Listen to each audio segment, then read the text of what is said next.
Y'all, I don't know whether to be hopeful or to start preparing for another season of disappointment. Child, let's go ahead and get into it. Another week, another show. Got that hot tea, you know.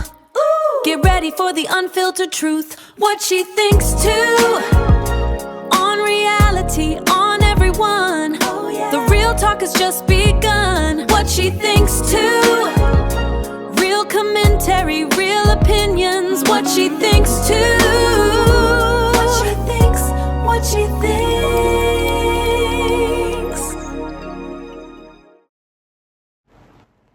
Hey, y'all. What's up? It's your girl, Marquetta Shanae, and welcome back to another episode of What She Thinks Too. Listen, if you are new here, please don't forget to subscribe, hit the notification bell, like, and even share so that other people can hear what I think too. Now, we're going to be going into Married at First Sight, episode 4. Whew. So we've gone from the wedding into the honeymoon phase. Now, typically, of course, in the honeymoon phase in real life, that's when everything is, as we say, hunky-dory. Everything is going real, real good. The vibes are there. Everybody is feeling just, ooh, in that honeymoon phase. But in this, it's a little bit different. It is a little bit different. We're already seeing where reality is really setting in for some of them. And baby, everybody not in the honeymoon phase as we know it. They may be on the honeymoon, but everybody ain't in the phase. Okay? Woo. Some of the couples are genuinely getting along and excited and vibing and all the things. And the other ones, and I'm a little disappointed, but we'll get there. All right, so it opens up with Michelle and Cameron, and they're starting to feel comfortable with each other. They're having conversations, and they talk about, the reality and getting a little bit more vulnerable with each other, right? Which, of course, in this process, that's what everybody is kind of starting to do, to open up more so people can learn each other, likes, dislikes, patterns, cycles, all the things, that you need to learn in reference to being with someone. But of course, we know that this is an unorthodox process in which they're already married. So the things that we will be doing in the dating phase with someone, they're having to cram this in now, right? So they're talking about children. And Michelle kind of opens up about her fertility struggles and with having fibroids and what that looks like and what that means. Now, when we looked at the preview for this episode, right, in the last one, they made it seem like he was going to have issues. And see, this is why you got to be mindful of allowing production to shift a narrative, right? And we learned that throughout this episode because there are certain narratives that are being shaped that aren't necessarily the fulfillment of the truth, right? So you would think from the last episode into the preview, right, that he had an issue with it, but he said he didn't. He was like, of course he wants children, but he knows that it's not going to be this easy process all the time. Like, hey, let's just have sex and bam, we're pregnant, right? And it could be whatever God deems necessary. It could be, right? But he said that, his sister has adopted and he's into adopting and so on and so forth. So that kind of calmed Michelle down in that regarding to that conversation. They said they want to kind of take things slow when it comes to sex in this process. And I completely understand it. This person is still a stranger. You're still kind of getting to know them. However, we get over to Adam and Marissa. Now, Marissa thought about taking a 3-hour nap. Like he said, like, what's something that you got to do throughout the day? Now, her friends did give him that heads up. Like, hey, she the nap queen. They didn't say that, but basically, she the nap queen. Marissa, I need to go back and see what it is she do. Why you so tired, girl? You might need to take a little iron. You know what I'm saying? To see, get your levels checked. Cause that's a lot of nap. That is a long nap time. I mean, I wish I could take a 3-hour nap. Typically speaking, no. But anyway, I could see him kind of tense up a little bit in that when she said it. He was like, oh, that's a long time. She was like, no, that's perfect. You know what I'm saying? So, hey. But you can tell they're both attracted to each other. It is giving a lot more natural than it was when we saw them in their wedding ceremony, right? Even when we saw them at their reception. So this is, like I say, where we have to kind of be mindful of how production shows a certain thing and not getting so caught up and wrapped up in it, because they seem to be getting along really, really well. Then we go over to Shawn and Nikki. Now, of course, this is probably the couple that everybody was kind of like, oh, I really want to see what's going on here.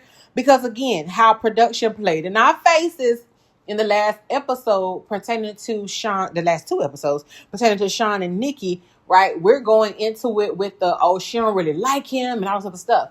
Now, she did mention that she's not necessarily attracted to him, but you can see that she's opening up to him more. Like they were getting along, and it seemed I was loving the effort that was being put in and that was being shown at the start of the episode and what they have been giving thus far. But we'll get there. Then we go over to Courtney and Nick. Okay. Nick. Okay. So Nick talks about, his childhood and, being in sports and then being in the arts. He said that's what kind of led him to wanting to be on reality TV and things of that nature. So I'm looking at them and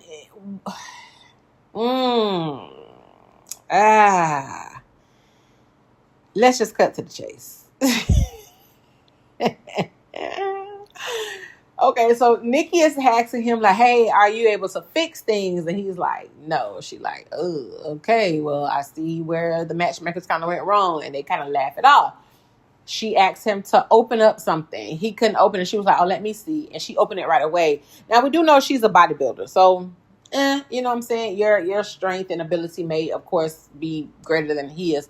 But as a woman, I can tell, like, no, I want my man to be able to do these things. I want you to be able to fix things. I don't want to be the one that's around here fixing stuff, bruh. Like, what can you do? You know what I'm saying? And I get where she's coming from. I love when my man is handy. I love when he's in the yard, when he's able, and I'm like, babe, this is broken. Can you fix? When he's able to do those things. I want to live a soft girl era. Even though I may be able to fix it, baby, I want my man to be able to do it. So I could just kind of sit back.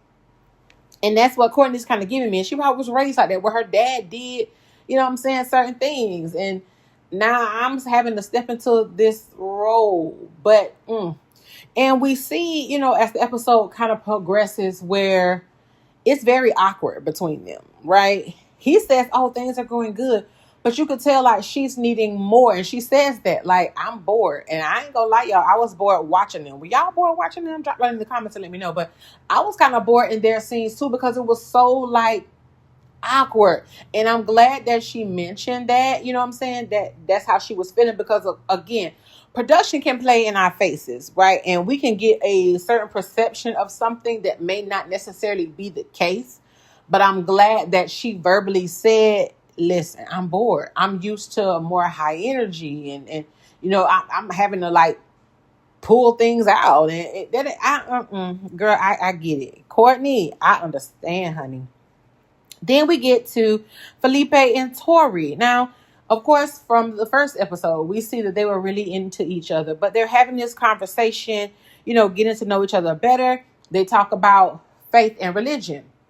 And so she mentions that she is a Christian. Me too, girl. And he says, oh, well, I grew up Catholic, but I'm an atheist. And right there, I was like, ooh, is that not something that you mentioned, you know what I'm saying, as you were giving the matchmaker your information? Or is that just something that they kind of overlooked and said, well, hey, maybe he could come around to her beliefs, so on and so forth. So I did think, a little bit, because, the Bible talks about being equally yoked, right, with someone. And if he doesn't have the same beliefs, being an atheist, right? So it means that you don't believe in God at all. That can be a little bit tricky. And they kind of have that conversation, and he mentions that, hey, I'll be more apt to. He didn't say I necessarily believe with you believe, but if your belief in that is so strong, then I'm okay with it. It's by, kind of what he said. They also talk about being in committed relationships, and she talking about how she had been cheated on. And he mentioned like, "Ugh, I've been a cheater," and kind of explains the situation and what happened in that instance when he cheated on his girl. He said he had no idea. He didn't even remember. She didn't find out until after the relationship was over. Okay, Felipe. I don't know, but she, expresses her feelings in regards to it. She kind of, talks about her situation in which she was cheated on and how she found out, and how, baby, as soon as she found out, she was out the door that day, she said, and ain't looked back. I gave him his key back. I gave him his credit card back, and I was gone. Listen, Tori, I respect that, because a lot of women don't do that. A lot of women will still stay, try to work it out. The man continue to, cheat and do things and so on and so forth. But Tori said, I found out, the girl told me that he was talking to. She was the same age as my sister. I took her out for a drink. We kind of got, probably shared notes. Hey, Barbara, this is Shirley. She compared notes and stuff like that. And she said afterwards, she gave him his key back. This is why he's out of town. She was like, I left the key at the house and his credit card, and I moved on about my business and moved on about my life. Tori, I love it. I respect you for it, my girl. Then we go on to Belle and Mecca. And they talk about how, they seem like best friends. Like, I could talk to you like my best friend. But they also mention, well, Becca, that's their name together. Belle and Becca. But Belle Jolie, she mentions like, hey, but I don't want to get into the cycle of this is my best friend. Like, we're married, we're together. Listen, as my husband, baby, you can lead me and I'm going to follow you. If you want to do it, I'm going to follow what you say. And you know what I'm saying? Just giving him permission like, hey, you don't have to tiptoe around me.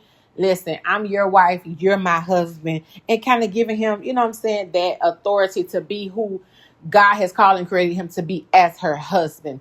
They talk about, hey, she's like, yeah, let's do matching outfits. We got to stunt on the people. We got to look good. We got to look cute. And they really did throughout the episode. I loved it. Then we go to my favorite. Now I'm scratching my head a little bit here and we'll get there. So Devin and Caitlin, they talk about not hooking up just yet. Now she mentions that, hey, I'm a slow burner. I want to take things slow. So on and so forth. The golden retriever and the black cat is the title and characteristics that she has said that her and Devin are. He's the golden retriever. He's the one that likes to pour in and cater to his woman and do all the things. And she's more of like, I'm okay. I'm good. I'm standoffish. I want to be by myself right now. Okay. Like, she's one of those. And I'm like, no. Oh, y'all are my favorites, because it seemed as though this was the perfect match. It seemed as though, and this is again why we can't let the producers necessarily play in our faces, because I really was vibing with Devin and Caitlin. And it's not that I'm not now, but I'm like, dang, Caitlin girl. A lot of women would love a Devin. And it's fine that we have different relationship styles and things that we want and need in relationships. I'm not saying that, it's not. I'm just like, dang, Caitlin girl. Oh. But hey. Everybody is packing up to get ready to go to the actual honeymoon in Mexico. And, hey, I love it. So we see Shawn and Nikki kissing. And they have these little cringy jokes about Shawn talking about taking off the clothes and stuff like that. But I like how, like I said, the effort that's being put in. I can see some of the walls beginning to come down. But I can see some that are still there. And y'all know what I'm talking about if you've watched the episode. We'll get there. We will get there. So we go back to, and I know I mentioned this before in reference to Felipe and Tori having this conversation about cheating, right? But one of the things she said, do you think it would be difficult for you to be monogamous, right? And he kind of stumbled around this. He was like, he paused. And he was like, well, I don't know. I don't think so. Right there. I'm going to be honest with you, Tori. right there to me, right? That gave you your answer. That would have given me my answer. I'm at this place now where what you say, I'ma believe you. What you don't say, I'ma believe you. I'm no longer in this place of like, oh, he has the potential to change. Everybody, we all have the potential to change, right? But it's the willingness to do so. When he gave that little, I mean, you know what I'm saying? All of that, you're saying a lot without saying a lot. Then, after he stutters through that response, he then says, but I won't cheat on you. Ugh. And probably because you felt like the vibe shift and how she was looking toward girl. I don't know, girl. I don't know. You felt that, and then he gave you a response that would kind of smooth that over, which was, oh, but I won't cheat on you. Well, did you think that you would cheat on the girl you cheated on when you first got with her? Because he said he was in a long-term relationship, you know what I'm saying, with her. So did you cheat? You know what I'm saying? Like, this is 4 days in. So when you were 4 days into the relationship with the other woman, did you also think, I never cheat on you? See, it get a little, I don't know, y'all. But I felt like his true answer was in that stutter. And we'll see. Adam and Marissa, y'all, they having a good time. They are having a really good time. And kudos. I love that for them. Now, Devin and Caitlin, they're bonding through some of the similarities as far as how they grew up and things of that nature. And you can see why they were paired up. But then I also am like, I don't know. Because of the way that Devin, his love languages are, he was like, it's quality time. He likes to serve, right? He was like, I get gratitude from serving. Like, I want my woman to be with me. So when I'm traveling and things of that nature for sports and stuff like that. And see, this is the thing, right? Oh my goodness. Remember in the matchmaking conversation when he said that, and then they flashed over to her like, oh, I have the type of job that I'm able to pick up and go, you know what I'm saying, and work from anywhere. So in our minds, we're like, oh, this matches perfectly because she can be, you know what I'm saying, on the go with him. Baby, Caitlin, like, I'm the type that you gonna do your thing and I'm over here doing mine, and when we get together, we get together. It's given that type of vibe.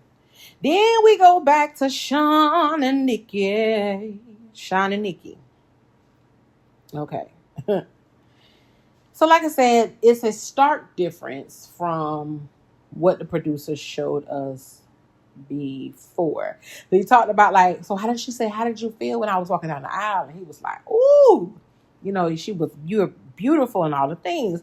So he was like, well, what did you think? She said, I turned the corner and there was this gorgeous audience. I said, girl, not gorgeous audience, honey. Oh my goodness.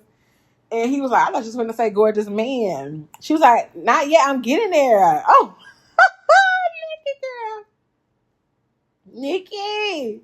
But she was like, when she saw him, she was like, oh, he's confident. Girl.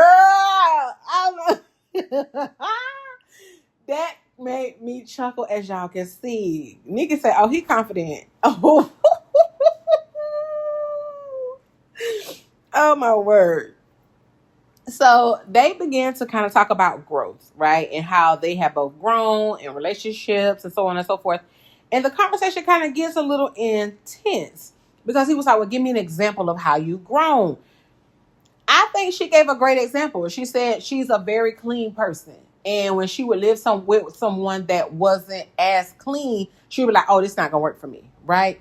Instead of having a conversation with the person, she had already just written them off like, this is not going to work. And she was like, no, I had to grow into being like, okay, babe, this bothers me. This is why, so on and so forth. She was like, I understand that he's not able to read my mind, so I have to communicate. Okay, so y'all drop down in the comments and tell me if that's not communicating growth. Well, baby, Shawn say, okay, give me an example of how you grew. And she was like, kind of like, I just did. He was like, no, that's not really an example of how you grew. Like the way he was talking, I'm like, whoa, whoa, whoa, Buddy Rose, slow down. Shawn. Well, and so I'm on your side, Nikki, because the way she was like, are we in an interview? Like, the way you talking to me is kind of, and she was like, I'm not going to dig any further into like my past relationship, with the person per se. Like, I'm giving you what I said, and that's what I said, and that's how far I'm willing to go. That's right. Set your boundaries, girl. Whether he's uncomfortable with your boundaries, that's on him. But you set your boundaries. Like, I'm not going to like be like, yeah, I was with this guy and he did da da da da da da da. No, I'm not doing that. For what? You know what I'm saying? For what? I talked about how I grew. And if that's not sufficient for you, hey, that's on you. That's on you. Now, the villa that they staying in, y'all, is beautiful. I got to see the name of this villa because I want to go. I want to go.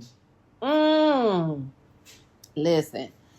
And we kind of go back between, the various couples, and we see them having certain conversations and, like I said, being vulnerable and kind of getting to know each other. And that Nick and Cameron, y'all, like I said, it is very, very awkward. It is very, very awkward. I don't know if Nick feels the awkwardness, but babe, Cameron definitely is like, like what's up? I mean, so yeah, I don't know how this one is going to play out. We, of course, will stay tuned to see. Devin and Caitlin, they go on this beautiful date where they're diving off these, I guess you can call it a cliff, like a wooden bamboo stair thing, whatever. They're on a cute little date, you know what I'm saying? And they're continuing to getting to know each other, and they're talking about, their different styles. And this is where she brings up the golden retriever and the black cat or whatever. And he was like, yeah, I'm certainly a golden retriever. And she like, yeah, I'm the black cat. You're going to have to earn me. And I don't,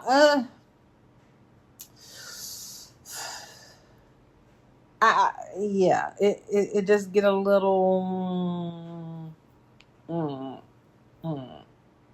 get a little awkward for me. And I'm like, no, you guys are my favorite. And you could tell that Devin is seeming to be almost like he's feeling rejection. You know what I'm saying?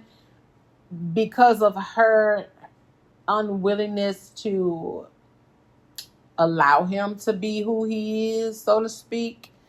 And you can see she's trying to allow it, but it's uncomfortable for her, right? They have this situation where they were like, okay, we're going to get up in the morning and go to the gym. And he's like, okay, cool, wake me up if I don't wake up or whatever the case may be. He said he did sleep through the alarm. He woke up at 8:30. At 8:30, she was already in the gym. And he was like, well, dang, she could have just told me the night before, hey, I want to go to the gym by myself. And that would have been cool. Like, as long as you're communicating it, But you can see it's bothering him. He didn't want to bring it up because they're about to meet the other couples. We then cut to go see where Shawn and Nikki are in a confessional, and they're talking about the whole sex thing or whatever. And they're like, we're not going to have sex until, well, they had a conversation prior. And she was like, I think that we should wait until after this process to have sex. And he was like, okay, I'm okay with that. I get it, right? Now, hear this. He said, okay, I'm okay with that. When they get into the confessional, she was like, all right, so yeah, we've decided that we're going to wait until the end of this process to have sex. And he was like, oh, we did? And she was like, yeah, we had a conversation. And he was like, no, we didn't. You decided that. And it was very, very awkward. And you can see that he has this authoritative type of like vibe going on. And she kind of like, who you talking to? Hold on. No. We not doing all that. Like, you're not going to talk to me that way. And they have, some discord in reference to that. They have an additional conversation when they're out there on the beach in reference to it. And he was like, okay, I see that we have two different communication styles. We're still getting to know each other. I want to be your safe place to land. I want to learn you and eventually love you as well. And it kind of calmed down and kind of eases into it. And they seem to be, working through whatever issues and concerns that they have. So they all go and meet each other. This is the first time that they're seeing who each of the people have married. The girls get together, the guys get together, and they're talking and so on and so forth and getting to know each other and seeing how things are going. And we see that Cameron and Felipe are talking. Cameron is like really into it because she's like, Felipe is the type of guy, you know what I'm saying? He's very like bubbly and goofy and stuff like that. And that's what I want in my husband. And I'm not getting that. I'm not getting that. Now, Felipe, when they had him in the little confessional, he was like, I don't think that Nick and Cameron are the best match because I don't think that Nick is necessarily here for love. We're going to see, Nick, because if you here for just like, you just want to be, you know what I'm saying, seen, this ain't doing you no favors, my boy. It really isn't doing. I have not watched the other things except for the RuPaul Drag Race or whatever the case may be, but I haven't watched you on any other shows. But this is not doing you any favors. Now the girls are at the table and they're gossiping about intimacy with their partners. Marissa and Adam have already been intimate. Everybody else talks about theirs. Belle and Mecca, they have made out. Everybody has at least kissed their partner. But as far as being like together, only Adam and Marissa have already done the do. Okay, y'all into it, so on and so forth. So we see Cameron and Caitlyn kind of talking to each other. And you can tell they're probably going to be like the closest, or it seems, because that's her outlet. And Cameron is like, oh my God, I'm feeling like quarantine relationship. Like, I'm so glad that I'm around other people. I'm so glad that I have other connections other than him because I was going stir crazy. Like, oh my gosh. And then Caitlyn is like, yeah, me too. Oh my gosh, because he wants to be all up under me. And I'm just like, I need my time to myself, so on and so forth. So we're seeing them have that conversation, and it ends with Cameron, Nick sitting right next to Cameron as she's talking to Caitlyn. And I wonder if he overheard the conversation. It seemed like it was pretty loud, but of course they're mic'd up, so it's loud to us. But I wonder if, like I said, Nick was able to hear some of the things that she was actually talking about. Y'all, it is a lot going on. So I'd say if I had to rate this episode, I'd probably give it like an 8 out of 10. It wasn't, full of drama and all that. And all the episodes don't have to be. Listen. But I feel like it did exactly what episode 4 needed to do. You know what I'm saying? As far as everybody still getting to know each other and we're getting the real dynamics of these marriages and the conflicts that lie within. But listen, y'all, that's just my thoughts. That's just my opinion. I want to hear from y'all. What did y'all think about the episode? Who do you feel is the strongest couple and connection so far? Listen, the one I thought is kind of falling into shambles a little bit. So I don't know. Right now it seems like Adam and Marissa. Right now, it seems like Adam and Marissa. And initially, most of us, from what I've been seeing with the Discord on social media, maybe we didn't think that they was going to be the strongest one. But so far, And what marriage and what couple do y'all think is already headed for a disaster, y'all? But yeah, y'all drop down in the comments with your thoughts. I will read them all and I will respond as well. Let's have some conversations down here in the chat. Hopefully y'all enjoyed this recap on today. Look forward to the next episode 5. Let's see what it's giving. We'll see what it's bringing. And until next time, I love y'all. Don't forget to subscribe and like the video. Y'all like the video. I'm getting some views, but come on, y'all like the video. Now, I ain't going to beg for likes, but I will ask. But y'all, until next